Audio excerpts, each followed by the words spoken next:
सोलापूर महापालिका निवडणुकीनंतर जिल्हा परिषद निवडणुकीतही आमदार सुभाष देशमुख नाराज असल्याची चर्चा आहे। जिल्हा परिषदेसाठी भाजप उमेदवारांच्या मुलाखती होत्या, मात्र त्याला देशमुखांनी हजेरी लावली नाही।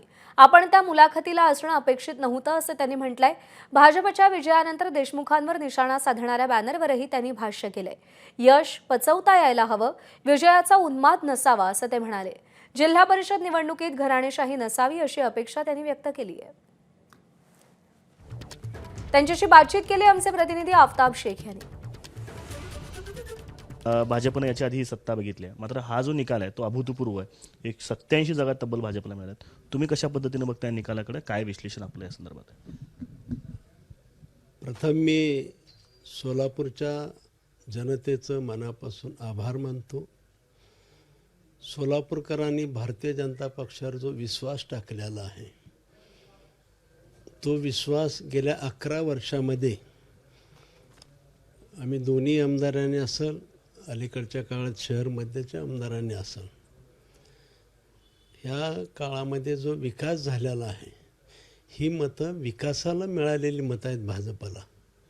जिल्हा परिषदेच्या निवडणूक आहेत बापू, मुलाखती सुरू आहेत, जिल्हाध्यक्षांनी मुलाखत घेतलात, तुम्ही मात्र त्या मुलाखतीमध्ये कुठे दिसला नाहीत। संघटना आहे, मुलाखतीला संघटना मुलाखती घेत असते।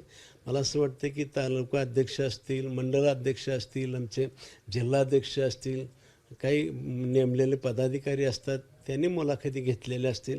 माहीत नाही, एक कोर कमिटी असती नियुक्त। कोर कमिटीमध्ये कुठं ते मात्र होते की माझ्याकडे टपाल नाही कोण कमिटीत आहे, ते बहुतेक असतील कोर कमिटीत किंवा मुलाखत द्यायला आले असतील असं मला वाटतंय।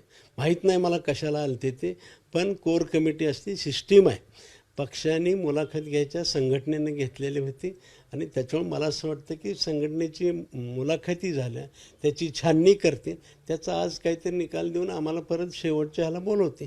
कार्यकर्ते दक्षिणचे तुम्ही आमदार आहात, दक्षिणमधली काय स्थिती आहे हे तुम्हाला जास्त चांगली माहिती आहे, कार्यकर्त्यांना चांगलं तुम्ही ओळखून आहात।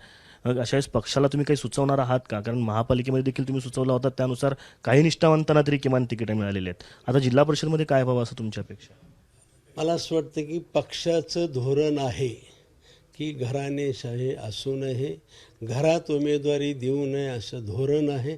त्याच्याप्रमाणे मी वागण्याचा प्रयत्न करणार आहे आणि सर्वांनीच, जिल्ह्यातल्या सर्व नेते मंडळींनी आपल्या मुलाला पुढं करू नये असं माझं मत आहे।